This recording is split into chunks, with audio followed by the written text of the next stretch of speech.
Planet Mars के बारे में तो हम सभी जानते हैं और हम देखते हैं कि उस पर जिंदगी पॉसिबल है। उसमें हवा भी है, उसमें पानी भी है, यानी जिंदगी हर तरह से मुमकिन है। लेकिन ये प्लेनेट वक्त के साथ साथ मर रहा है। मार्स का एक सिटी होता है जिसका नाम होता है जोडांगा, और जोडांगा की मिलिट्री मार्स के लोगों को मारना चाहती है। वहीं पर एक दूसरा शहर भी होता है जिसका नाम होता है हीलियम। काफी अरसे से हीलियम बहादुरी से जोडांगा का मुकाबला करता आ रहा है। फिर एक दिन दोनों शहरों की मिलिट्री के बीच वार हो जाती है और तभी जोडांगा के किंग के पास 3 आदमी आते हैं, जिनमें लीडर का नाम शांग था। शांग जो कि बहुत सारे पावर्स का मालिक था और वो उसे वेपन के तौर पर एक पावर देते हैं। ये पावर बहुत तेज होती है। शांग किंग को कहता है कि तुम इस प्लेनेट पर राज करोगे अगर तुमने ऐसा किया जैसा हम तुम्हें कहेंगे, और किंग उनकी इस बात पर एग्री हो जाता है। असल में शांग के पास ऐसी पावर्स थी कि वो किसी का भी रूप ले सकता था और वो किसी भी प्लेनेट पर जा भी सकता था। फिर हमें प्लेनेट अर्थ का सीन दिखाया जाता है। वहाँ हम एक आदमी को देखते हैं जिसका नाम होता है जॉन कार्टर। एक पोस्ट ऑफिस में जाता है और वो अपने नेफ्यू को एक लेटर लिखता है जिसमें वो लिखता है कि तुम जल्दी से यहाँ पर आ जाओ, मैं तुमसे मिलना चाहता हूँ। वही कोई जॉन कार्टर पर नजर रख रहा था। लेटर पोस्ट करने के बाद जॉन कार्टर वहाँ से चला जाता है। जब उसके नेफ्यू को ये लेटर मिलता है तो वो फौरन आ जाता है अपने अंकल से मिलने के लिए। वहाँ आकर उसे पता चलता है कि सडन उसके अंकल यानी जॉन कार्टर की डेथ हो गई है और वो उस जगह पर जाता है जहाँ पर जॉन कार्टर की डेड बॉडी थी, और वो एक रूम था जिसे सिर्फ अंदर से ही खोला जा सकता था। जॉन कार्टर का आदमी उसे बताता है कि हमने उसकी डेड बॉडी को दफन नहीं किया है, क्योंकि जॉन कार्टर की लास्ट विश थी कि उसको दफन न किया जाए बल्कि सिर्फ खुले कॉफिन में बॉडी को रखा जाए। वो आदमी जॉन कार्टर के नेफ्यू को एक डायरी देता है जो कि जॉन कार्टर की थी। वो बताता है कि जॉन कार्टर की विश थी कि इस डायरी को सिर्फ मेरा भतीजा पढ़ेगा, इससे शायद तुम्हारी सारी कंफ्यूजन दूर हो जाए, तुम्हें तुम्हारे सारे सवालों के जवाब भी मिल जाए। उस डायरी में जॉन कार्टर ने लिखा होता है कि तुम उन सारी कहानियों पर बिलीव करते थे जो बचपन में मैं तुम्हें सुनाया करता था, लेकिन अब तुम बड़े हो चुके हो, इसीलिए तुम मेरी इस कहानी पर भी बिलीव करो जो मैं तुम्हें सुनाने जा रहा हूँ। और वो उस डायरी को पढ़ना स्टार्ट कर देता है जिसमें लिखा था कि आज से तकरीबन 13 साल पहले मैं एक सोने की केव ढूंढ रहा था, लेकिन उसे कर्नल के लोग पकड़ लेते हैं और प्रिजनर बना लेते हैं। असल में वो जॉन कार्टर को अपने साथ शामिल करना चाहते थे, लेकिन तभी वहाँ दुश्मनों के लोग आ जाते हैं जो कर्नल के सोल्जर पर अटैक कर देते हैं। लेकिन जॉन कार्टर और कर्नल वहाँ से भागने में कामयाब हो जाते हैं और वो जाकर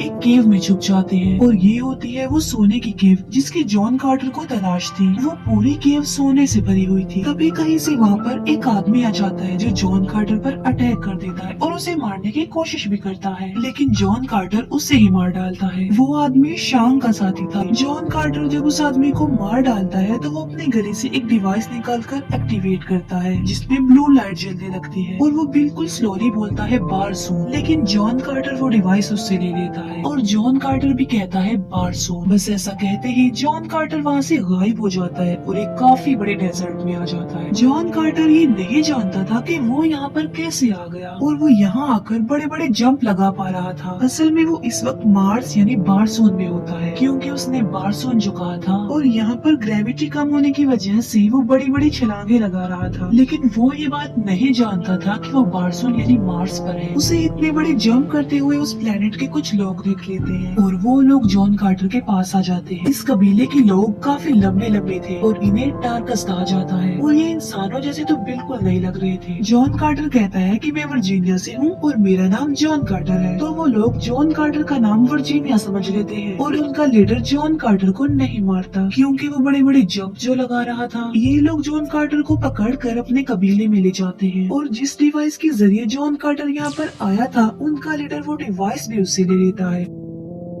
आसमान में जोडांगा और हीलियम की फाइट हो रही होती है। हीलियम का किंग ये बात जानता था कि जोडांगा के किंग के पास नावी लाइट है जिसका कोई भी मुकाबला नहीं कर सकता, उसके आगे कोई नहीं टिकता। जोडांगा का किंग हीलियम के किंग को कहता है कि मैं तुम्हारी बेटी से शादी करना चाहता हूँ, और अगर ऐसा हो जाएगा तो मैं वादा करता हूँ कि मैं तुम्हारे कबीले को कोई नुकसान नहीं पहुँचाऊंगा। और हीलियम का किंग इस बात पर एग्री हो जाता है कि वो अपनी बेटी की शादी जोडांगा के किंग के साथ करवा देगा। लेकिन प्रिंसेस इस शादी के लिए एग्री गलती नहीं होती, इसीलिए वो सबसे छुपकर भाग रही होती है। नीचे टार्कस का कबीला भी ये सब कुछ देख पा रहा था और वो चाहते थे कि दोनों कबीले आपस में लड़कर मर जाए ताकि मार्स पर हम राज कर सके। भागते हुए प्रिंसेस प्लेन से गिरने वाली होती है। जॉन कार्टर ये सब कुछ अपनी दूरबीन से देख लेता है और वो अपने लंबे लंबे जंप लगाकर प्रिंसेस को बचा लेता है। जोडांगा का किंग ये देखकर नावी लाइट से जॉन कार्टर पर अटैक करने वाला होता है। शांग उसे बोलता है कि ऐसा मत करो, मुझे ये आदमी चाहिए बिल्कुल सही सलामत। जोडांगा का किंग जॉन कार्टर को पकड़ने ही वाला होता है कि नीचे से टार्कस उन पर फायरिंग करने लगते हैं, इसीलिए जोडांगा के लोगों को वहाँ से भागना पड़ता है। टार्कस खुश हो जाते हैं कि वो जंग जीत गए हैं। टार्कस चाहते थे कि जॉन कार्टर उनके लिए लड़े, लेकिन वो इस बात से साफ इनकार कर देता है। टार्कस कहते हैं कि अगर तुम हमारे लिए ना लड़े तो हम इस लड़की को मार डालेंगे, यानी हीलियम की प्रिंसेस को। इसीलिए जॉन कार्टर इस बात के लिए एग्री हो जाता है। प्रिंसेस जॉन कार्टर से पूछती है कि तुम इतने बड़े बड़े जंप आखिर कैसे लगा लेते हो। वो कहता है कि मैं इस बारे में कुछ नहीं जानता, मैं सिर्फ अपने सोने की केव की तलाश में हूँ। प्रिंसेस से जॉन कार्टर को ये पता चल जाता है कि अब वो प्लेनेट अर्थ पर नहीं है, बल्कि वो प्लेनेट मार्स पर है। इस बात से जॉन कार्टर काफी हैरान रह जाता है, लेकिन प्रिंसेस उस पर बिलीव नहीं करती कि क्या वो वाकई अर्थ से आया होगा। इसीलिए प्रिंसेस पूछती है कि तुम इतनी दूर से प्लेनेट पर कैसे आ गए। जॉन कार्टर प्रिंसेस को वो डिवाइस दिखाता है जिसके थ्रू वो यहाँ पर आया था, और वो डिवाइस अब टार्कस के लीडर के पास होती है। इसके बाद जॉन कार्टर, प्रिंसेस और एक टार्कस लेडी मिलकर एक जगह पर जाते हैं। वहाँ जाकर उन्हें एक हॉली रिवर के बारे में पता चलता है और वो एक दीवार भी देखते हैं जिसके जरिए जॉन कार्टर अर्थ पर वापस जा सकता था। फिर वो तीनों अपनी मंजिल के लिए आगे बढ़ जाते हैं। जर्नी के दौरान जॉन कार्टर को ये बात पता चल जाती है कि वो लड़की हीलियम की प्रिंसेस है जो भागकर यहाँ पर आ गई है क्योंकि वो जोडांगा के किंग से शादी करना नहीं चाहती थी।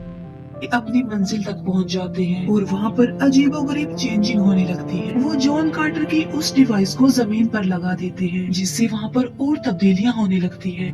एक प्लेनेट से दूसरे प्लेनेट पर जाने के लिए कुछ वर्ड्स होते हैं और उन वर्ड्स को उस डिवाइस के साथ ही बोलना होता है। जब ये लोग वो वर्ड्स पढ़ रहे होते हैं तब वहाँ शांग और उसके साथी आ जाते हैं। शांग अपने साथियों को ऑर्डर देता है कि प्रिंसेस और जॉन कार्टर दोनों को पकड़ लो। प्रिंसेस को पकड़कर वापस हीलियम भेज दिया जाता है और साथ साथ जॉन कार्टर को भी पकड़ लिया जाता है। और जो उनकी तीसरी साथी यानी वो जो टार्कस लेडी थी जो उनके साथ आई थी, वो वहीं पर कहीं छुप जाती है और इसी वजह से वो बच जाती है। महल में प्रिंसेस जॉन कार्टर को बुलवाती है। जॉन कार्टर ये जानकर हैरान रह जाता है कि प्रिंसेस अब जोडांगा के किंग से शादी कर रही है, इसीलिए वो प्रिंसेस से पूछता है कि तुम ऐसा क्यों कर रही हो। प्रिंसेस कहती है कि तुम हम लोगों के लिए लड़ना नहीं चाहते और तुम अपनी दुनिया यानी प्लेनेट अर्थ पर वापस चले जाओगे और मैं जोडांगा के किंग से शादी कर लूं, यही मेरे लोगों के लिए बेटर होगा। और वो जॉन कार्टर की डिवाइस निकाल कर उसे दे देती है क्योंकि अब प्रिंसेस भी वो वर्ड्स जानती थी जिसके जरिए वो वापस जमीन पर जा सकता था। प्रिंसेस जॉन कार्टर के हाथ पर वो डिवाइस रखती है। वो जॉन कार्टर को कहती है कि तुम भी मेरे साथ साथ ये वर्ड्स बोलो। जॉन कार्टर ऐसा ही करता है और वो भी वो वर्ड्स बोलता है, लेकिन जॉन कार्टर आखिरी वर्ड नहीं बोलता। असल में वो वापस जमीन पर नहीं जाना चाहता था क्योंकि अब वो दोनों एक दूसरे को लाइक करने लग गए थे।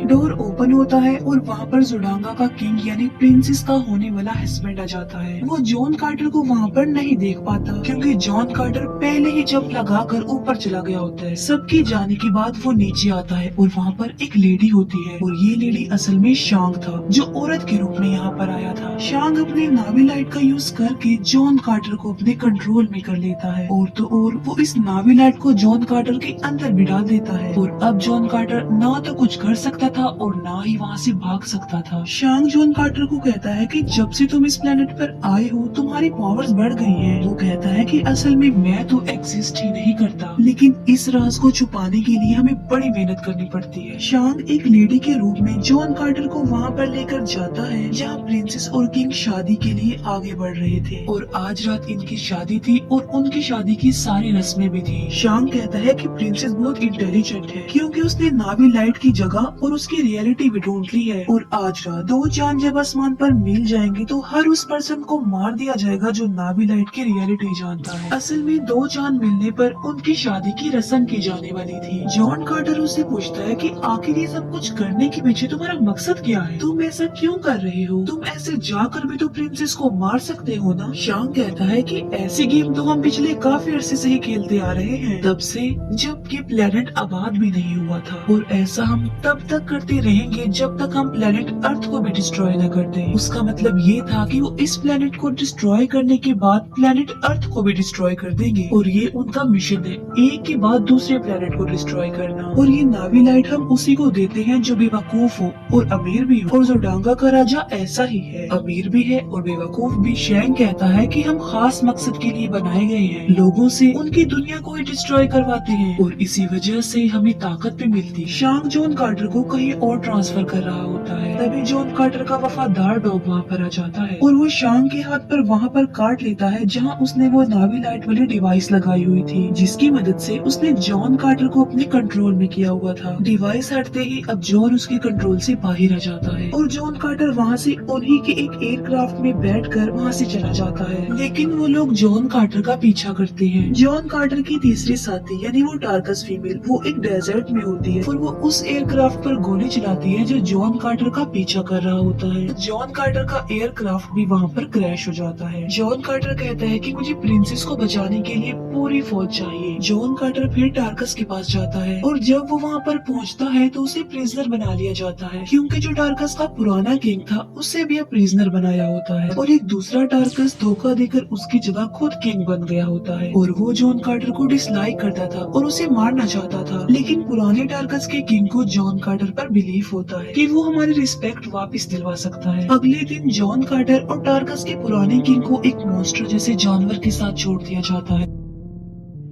लेकिन जॉन कार्टर उसे मार डालता है और वो उस टार्कस राजा को भी मार देता है जो पुराने राजा की जगह खुद राजा बन गया था। अब दोबारा से वो पुराने वाला किंग फिर से किंग बन जाता है उनका। जॉन कार्टर प्रिंसेस को बचाना चाहता था क्योंकि आसमान पर दोनों चांद के मिलने से प्रिंसेस की शादी की रस्म हो जाएगी और शांग प्रिंसेस को मार डालेगा। लेकिन शादी की रस्म होने से पहले ही जॉन कार्टर वहाँ पर पहुँच जाता है। वो कहता है कि ये जो कुछ भी हो रहा है असल में ये एक साजिश है, क्योंकि जोडांगा के लोगों ने हीलियम पर अपना कंट्रोल कर लिया है और तुम्हारी शादी की रस्म होते ही वो हीलियम पर अटैक कर देंगे। जोडांगा का किंग तलवार निकाल लेता है और तभी वहाँ पर वार स्टार्ट हो जाती है। हीलियम का साथ देने के लिए टार्कस की फौज भी वहाँ पर आ जाती है। दोनों कबीले एक होकर जोडांगा का नामो निशान मिटाने के लिए उनका मुकाबला करते हैं। जॉन कार्टर जोडांगा के किंग को मार डालता है, लेकिन शांग प्रिंसेस के रूप में आकर प्रिंसेस पर तलवार रख देता है, मगर प्रिंसेस उसकी वो नावी लाइट वाली डिवाइस निकाल लेती है जो कि शांग के कंट्रोल में थी और वो उसे निकाल कर फेंक देती है। लेकिन शांग बड़ी चालाकी से फिर से वो डिवाइस ले लेता है। जॉन कार्टर उसे मारने ही वाला होता है कि तभी वो वहाँ से गायब हो जाता है। बाद में जॉन कार्टर और प्रिंसेस की शादी हो जाती है। उसी रात शांग वहाँ पर किसी और रूप में आता है और वो जॉन कार्टर की चेस्ट पर हाथ रख कर वो वर्ड्स बोलता है जिससे वो वापस प्लेनेट अर्थ पर चला जाए और वो जॉन कार्टर को वापस अर्थ पर भेज देता है। जब जॉन कार्टर की आँख खुलती है तो वो खुद को उसी सोने की केव में पाता है जिसे वो इतने अरसे से ढूंढ रहा था, मगर वो वापस मार्स में जाना चाहता था क्योंकि उसकी वाइफ प्रिंसेस मार्स पर थी, मगर उसके पास अब वो डिवाइस नहीं थी जिसके थ्रू वो वापस जा सकता था। फिर जॉन कार्टर 10 साल तक वो डिवाइस ढूंढता रहता है और फाइनली उसे वो डिवाइस मिल भी जाती है। ये सारी कहानी जॉन कार्टर का नेफ्यू पढ़ रहा होता है। जॉन कार्टर ने लिखा होता है कि अब तुम जान चुके होगे कि मैंने क्यों कहा था कि मेरी डेड बॉडी को नहीं दफनाना, क्योंकि अगर मेरी बॉडी यहाँ पर डिस्ट्रॉय हो जाती तो मैं मार्स पर भी डिस्ट्रॉय हो जाता और जहाँ मेरी डेड बॉडी का कॉफिन है उसकी चाबी तुम खुद हो और अब मेरी डेड बॉडी की हिफाजत की रिस्पॉन्सिबिलिटी तुम्हारे ऊपर है। जॉन कार्टर का भतीजा देखता है कि उस रूम के डोर पर कुछ अल्फाबेट्स हैं और वो उन अल्फाबेट से अपना नाम लिखता है, मगर वो दरवाजा ओपन नहीं होता। फिर वो अपना निक नेम वहाँ पर लिखता है जिस नाम से जॉन कार्टर उसे बुलाया करता था और वो नाम लिखने से डोर ओपन हो जाता है। लेकिन पीछे से एक आदमी आकर उसे मारने की कोशिश करता है, लेकिन उस आदमी को कोई गोली मार देता है और वो मर जाता है। जॉन कार्टर का नेफ्यू देखता है कि जॉन कार्टर अभी जिंदा है और वो उस आदमी के पास जाता है जिसको उसने अभी अभी मारा होता है और वो उसके कोट से वो ही डिवाइस निकाल लेता है जिसके जरिए वो मार्स पर जा सकता था। और ये जो आदमी मरा था